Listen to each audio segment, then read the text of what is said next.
is on teacher strategies, effective teaching and effective learning. I'm Magali Lamadens, and for the sake of brevity of time, I'm just going to briefly reintroduce, but not the long introduction, just the name of the panelists who are continuing since we started in our opening session. But I will introduce the new members of this panel very briefly, and then we're going to get right to the discussion. And in the meantime, Jenny's setting this up, so don't pay attention to her right now. Okay, to my left, Andrew Cohen, who you've heard from before. We're welcoming him back, as well as Tara Fortune. Then I would like to introduce Sako Hayashi Takakura, who is from UCLA, and she's a lecturer in Japanese. And you've seen and heard from James Orihuela before, and Mike Yamakawa, who is a Japanese immersion teacher superstar, also here at LMRE. So let's welcome our panel, and I'll turn it over to Tim. Yeah, it's great to be here. I did kind of a Rip Van Winkle. I went off to Israel for 17 years. I came back to the States in 1991. And I said, hey, now here's an opportunity for me to continue doing immersion research.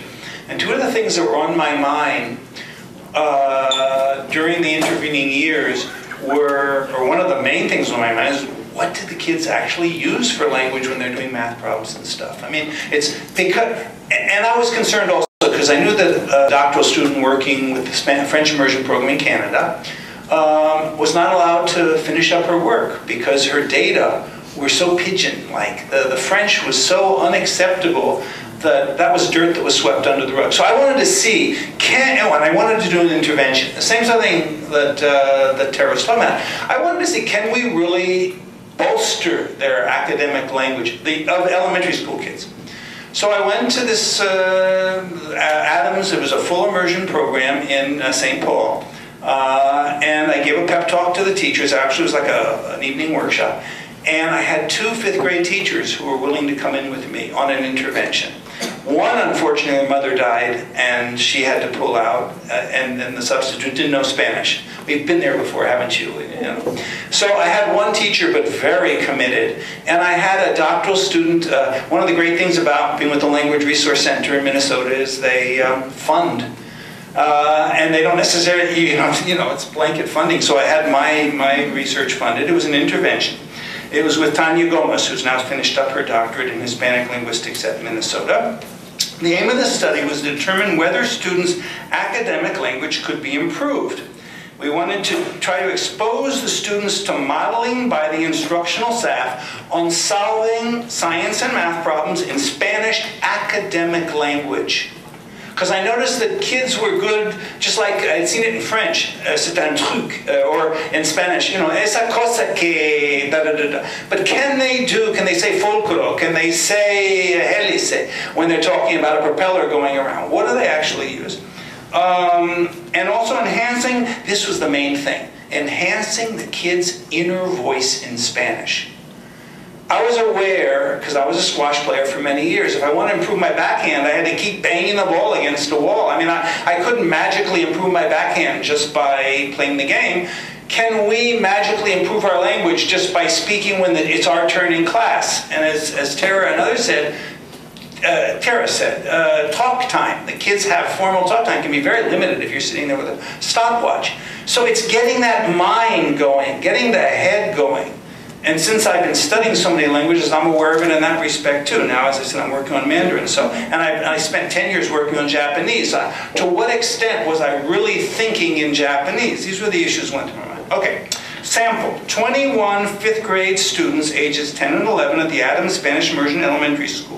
All but one had attended full immersion Spanish classes since kindergarten. Two were native speakers of Spanish, spoke Spanish at home, and that was not accidental. They kept it so limited. They didn't want to load the dice against them.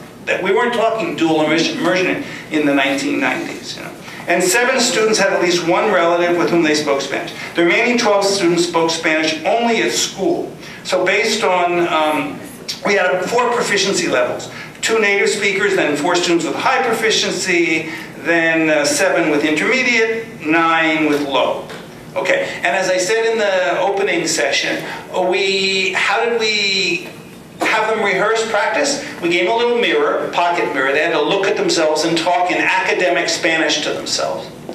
We gave them a cardboard cell phone. They had to have an imaginary conversation with themselves about how a fulcrum worked or how a propeller works on a plane in academic Spanish. We gave them puppets, and we also used this postcard to go home, sort of thing. They had to write themselves a postcard about how the fulcrum worked. What did we find? Oh, and we wanted to get at their ability to describe problems in comprehensible Spanish. And we looked very hard at Jim Cummins' model of academic language. What does it mean to be academically proficient? Well, one thing is to be able to describe a problem in the academic language. Another, to quantify, to use quantitative and qualitatively, to use academic vocabulary. To what extent do they have that? And then we wanted complex grammar forms, their conditional, subjunctive use. Si hubiera puesto da da da, cuánto habría podido encontrar en este, can they just do the conditional? By the way, I had Cesar Felix Brasteffer, who's now a professor and has been for some years at Indiana. He was then one of our doctoral students at Minnesota. I had him go to a 5th grade classroom of native Spanish speakers in Minneapolis and collect conditional and subjunctive data. Every kid got it totally right. In the immersion classes he went into, most of the kids got it totally wrong, or they wouldn't use it. They weren't using conditional and subjunctive in 5th grade. So it's not as if, we went and we did some piloting before we did this study. Okay, and then also finally we wanted to know where the kids, their ability to define academic terms in Spanish. Okay, what did we find in our study? The results. We did our intervention over 5 months. Tanya Gomez was in the classroom a good deal. We found that modeling of academic language by the instructors, the teacher and the teacher aide, led to gains in students' use of such language. The interaction between the teacher and the research assistant provided the students with considerable comprehensible input. The teacher noted that at first she felt a bit silly thinking out loud. See, get this. Teachers are not thinking out loud in Spanish, so they're not giving kids models for how to think in Spanish. So what we asked the teacher and the aide to do was think out loud. How am I going to solve this? Un fulcro, ¿cómo se funciona ese fulcro? So they got them trying to think them, and this gave the kids a model then for how to be thinking out loud. By the way, I ran this by Dick Tucker and Wally Lambert. Dick Tucker's response was, what difference does it matter what their interlanguage is in their minds? What if they're thinking in English? What's the big deal? The big deal is, if they're not doing it in Spanish, how can you expect them to do it in Spanish when they're called upon? And why shouldn't they then switch to English out of earshot of the teacher? Okay, so the teacher got used to it. She thought it was silly at first, but then the think aloud protocol became part of her routine. Oh, in class, the kids heard a lot more of her externalizing her thinking all over the place. While the students also initially felt inhibited about using their inner voices in Spanish, in time they appeared to enjoy it. By the end of the intervention, the students were convinced that using their second language inner voice helped them improve their second language academic production, and the development of the inner voice appeared to improve students' ability to describe academic problems, use academic vocabulary, and define academic terms. Where didn't it work? It didn't work in their grammar. Their grammar was impervious to our intervention, and they continued to not use the subjunctive and the conditional. Think about it, low stakes. If they're in a pidgin environment where the prestige variety doesn't have those forms, what's the big deal?